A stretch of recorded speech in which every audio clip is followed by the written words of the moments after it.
What a great race. I mean, when I say a great race, this could be the definition of a great race. You look in the dictionary, this is going to be there if you look up great race. The first Charlotte Roval race, it produced excitement. It lived up to its hype. I think it even surpassed its hype that it had around the event. Obviously, as a cutoff race, it's going to be big there. The first road course race ever in the Chase, and of course, the first time they've ever raced on the track. So no one knew what to expect. Everyone was kind of thinking, is it going to be.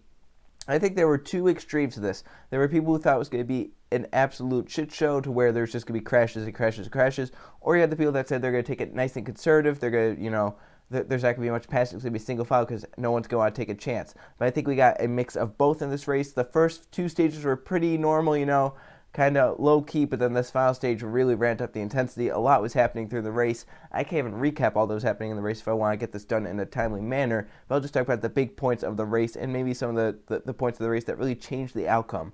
So stage one was won by Kyle Larson, and that's a big thing because Larson had a very, very fast car, probably the best car there. And he wasn't challenged by many drivers. Jimmy Johnson, Chase Elliott, Mark Truex Jr., they were also cars that were pretty fast. Jimmy and Truex especially. Chase was kind of a top 5 car. I don't know if he ever had winning speed, but I think Jimmy and Truex, they had the speed, if given the right circumstances, to try and challenge Larson for the race win.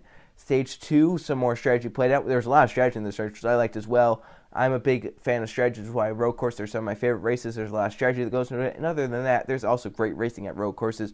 Stage 2 with their strategy, Ryan Blaney ended up winning the stage, so he got a playoff point there and 10 more points, making him pretty comfortable to advance. But then stage 3 came around and it was wild. Brad Keselowski pretty much dominated the stage as there was more pit strategy coming into play. A caution came out, some drivers came out pit road, then a yellow came out a few laps later, and then that allowed more drivers to come down pit road. And then the ones that came down earlier cycled through to the lead. Brad Keselowski, Paul Menard, I think, were the two that did that.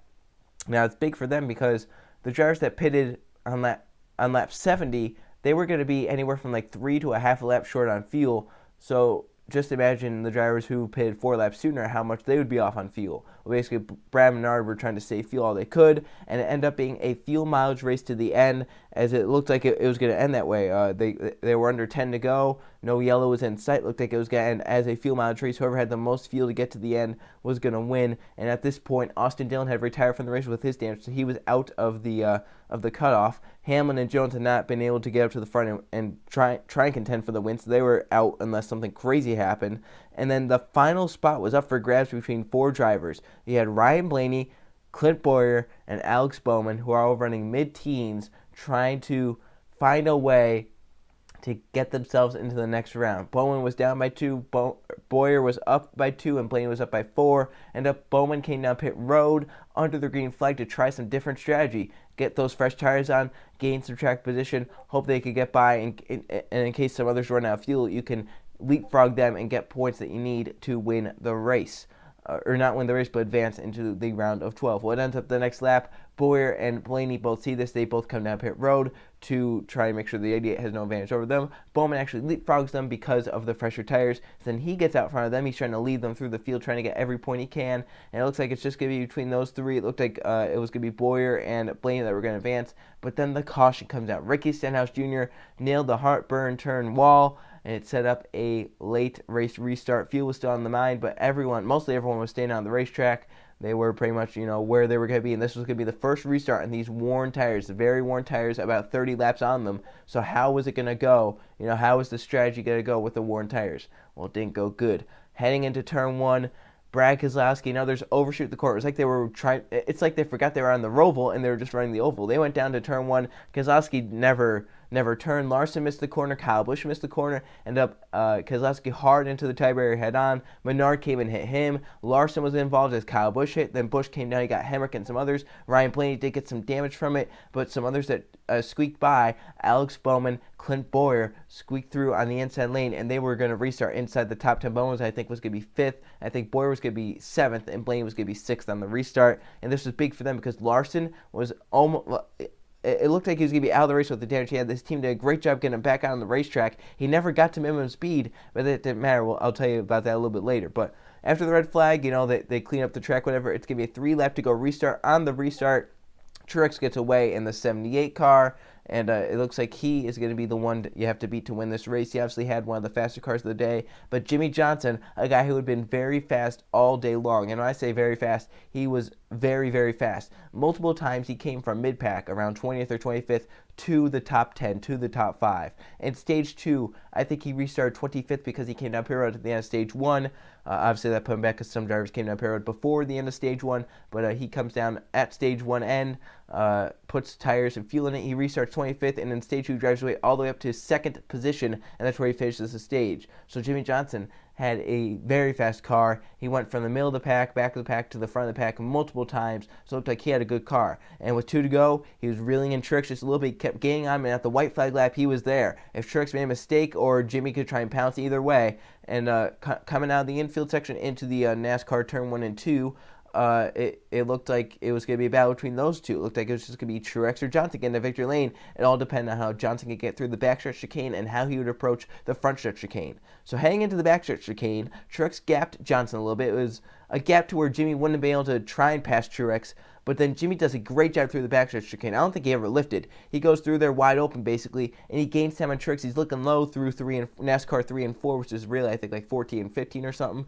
But into the final 2 corners, the front stretch chicane, 16 and 17, Jimmy locks the brakes up, trying to get into the corner hard, but he wants to keep it off of Truex as well. And in doing so, he spins the car around, trying to keep it out of Truex. And then when he spins around, he comes across the chicane, hits Truex with the rear end. Truex then goes sliding as he's trying to slow down for the corner, trying not to go through the chicane, because if you go through, you have to stop, obviously. So Jimmy spins through the chicane, has to stop on the front stretch, and while all this is happening, Ryan Blaney is in 3rd place. He emerges with the race victory with, I think it was, I forget who was 2nd. I'm trying to remember. McMurray was 2nd. I think Boyer was 3rd. Bowman got 4th. And I think Kurt Busch ran out the top 5. Jimmie Johnson would end up, I think it was, I'm trying to remember here. I think it was 7th he ended up. And then Martin Truex Jr. was somewhere outside the top 10 because of what happened after the race. Obviously, Truex was very upset with Jimmie Johnson as he went up and rammed Johnson under the after the race was over in turn 1. And Johnson ended up spinning around because that's some pretty heavy damage to both the cars because of that. But at that moment, it looked like it was going to be Jimmie Johnson and Eric Almirola advancing as Kyle Larson was 1 point down on those two. However, coming off the foul car, just like Truex and Johnson, they spun around.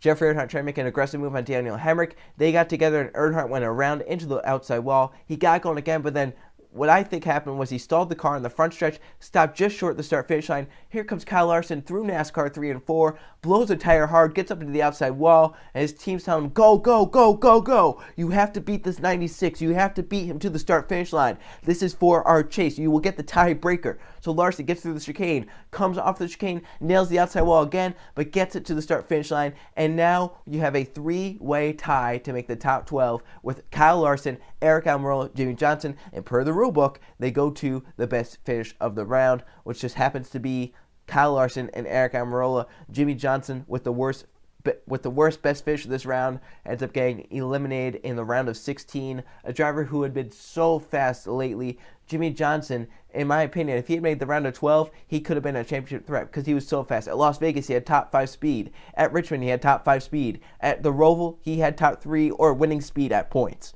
So it's not like Jimmie Johnson was just lucky to get this, like how far he was into the round of 16. He earned it. He had fast cars. Now, we'll see if Hendrick Motorsports keep that going because they have 2 drivers now into the next round. But Jimmie Johnson had some pretty fast cars. He had, a very consistent round. If it wasn't for the crash at Vegas, he would be, he'd be sitting pretty. He'd be in the round of 12. But obviously Larson with his run-up at Vegas, that was obviously the best finish of those 3. And Almirola with his 5th place at Richmond. Jimmie Johnson's best finish was 8th at both the Roval and at Richmond. And then that 22nd place at Las Vegas killed him. So Jimmie Johnson eliminated after 3 races. He will not be able to go for 8 championships this season. There's always next season for that 48 team, though. We'll see if they can come back stronger because they have kind of found something a little bit later on this season. We'll see if they can transfer that over to the next season, and maybe he could win a race this season. I mean, I know it kind of seems like that's going to be hard to do because they haven't been great this season, but as of late, they've showed some winning speed. Kansas is a lot like Las Vegas. If they can bring the same stuff that they brought to Vegas to Kansas, he could have a shot there. Martinsville he's always good at. Dover he's always good at. Talladega's a crapshoot. He was pretty good at Daytona earlier in the season, so maybe he could try and steal something there. And then you have Texas where he's won so much, Homestead. So we'll just see how it goes for the 48 team. I'm rooting for them to get a win. It would be cool to see, but it's going to be hard for them to do. So the drivers who made it in, obviously Kevin Harvick, Kyle Busch, and Ryan Blaney, and Brad Keselowski, and Mark Truex Jr., they all locked their way into the next round. On points, we had Joey Logano, Kurt Busch, Kyle Larson, Eric Almirola, Alex Bowman, Chase Elliott. I'm forgetting one driver. I'm trying to remember right now who I'm forgetting. I think I got Boyer. Clint Boyer also advanced by a few points as well by the skin of his teeth. The 4 drivers going home. Eric Jones was that's a huge surprise because I had him, I think, going to the round of 8, if not the round of 12. I had him, advancing past the round of 16 definitely. Denny Hamlin, that's kind of surprised, but not really surprised. Hamlin hasn't really had the speed this season, so I'm not too surprised that he didn't advance. Austin Dillon, I had him getting out after the first round. I'm actually surprised he got as close as he was. And Jimmy Johnson, I also had getting eliminated, but man, he had the speed to not get eliminated. He was so close to advancing through. But once again, as I said, this was a great race. It was a wild race. It was exactly what NASCAR wanted. When NASCAR came up with this point system, they were expecting that Game 7 moment every single round, and they finally got it. They finally got what they wanted. Also, I also wanted to point out one thing about the finish. This was a Jimmy Johnson I don't think I've ever seen behind the wheel. This was a man driving possessed. Normally Jimmy Johnson, he kind of doesn't really go for wins like this, doesn't go for positions like this. He knows what he's trying to accomplish, get top 5s, get consistent finishes. If he happens to get to a win, he gets to a win. He's going to kind of force himself to win. But with the season Jimmy Johnson's been having, I obviously do not blame him for going for the win in this instant. Even though it cost him a spot at a championship, even though he probably wouldn't have had a shot at the championship, he went for that win. He knew what he was doing once he sent it off into turn number 16. Obviously, I think he got in there a little bit higher than he wanted, and he kind of spun it around. But Jimmy Johnson, he needs a win to turn the season around, and this would have been the place to do it. He was so close. He was a car length from victory lane. If he could have somehow gone through that turn, they could have been side by side off the corner. It could have been an exciting finish that way. But, man, I mean, it was an exciting finish either way, and I feel heartbroken for Jimmy Johnson, the 48 fans. I wanted him to advance. I was kind of rooting for him there at the end, but it ended up not happening. He was close. We'll see if he can win this season, but this is in the running for best finish of the season and for one of the best races of the season. This is very, very easily top 3 finish of the season, if not the best finish of the season. This and I think Slide Job are going to be competing for the best finish of the season. That they're going to be competing for that crown. And I think this race, you could rank it anywhere from, I believe, probably 4th to 7th in best race of the season. I think the only ones they could rank really better are Chicago and the 2 Bristol races. On my personal list, I have it ranked as 5th. I have the Chicagoland race, both Bristol races, and the, what race do I have? I have it. Watkins Glen. I have Watkins Glen also have it. So in the top 5, I have a 1.5 mile track, 2 Bristol races, and 2 road course races. I think just below it, I have Las Vegas and Richmond. So I mean, this season, even though it hasn't looked good on paper, it's produced some great finishes. Daytona 500, Chicagoland, Loudon. We've had so many good finishes this season. We've had so many good races as well. I can name some races off the top of my head that were good. Chicagoland, the 2nd Bristol race, the 1st Bristol race, Watkins Glen, the 1st Richmond race, this Roval race, Loudon, Kansas. There were so many good races this season. I think it's kind of overlooked, but this race was great. I wouldn't call it the best race of the season. Definitely not the best race ever, I don't think, but it was a great race overall. Very solid, consistent race. It was, if I had to rank it, probably like 9.5, 9.3 out of 10. I mean, it was close to perfect. It wasn't exactly perfect because there were some parts of the race that were a little meh, where they're kind of meh. But the end of the race definitely made up for it, and it definitely launched it up big time. So, great Roval debut. I hope they keep this going, but I hope that track owners don't see this and are like, oh, we should add Rovals, on our second dates, because, in my opinion, that's where it will get watered down. And then you won't have, it won't be as special. I think if they just keep it at Charlotte, it's special there. It could be the All-Star race, too. That would be kind of cool to see if it was the All-Star race. So, great race at the Roval.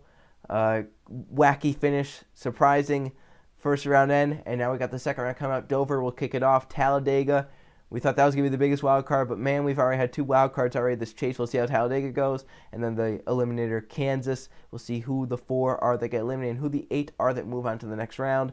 It's going to be a wild, wild rest of the season, and hopefully NBC's magic touch can keep going with the rest of the season, and we can have a great race at Dover, a great race at Talladega, and a great race at Kansas. So thank you guys for watching. I'll see you guys for the next video.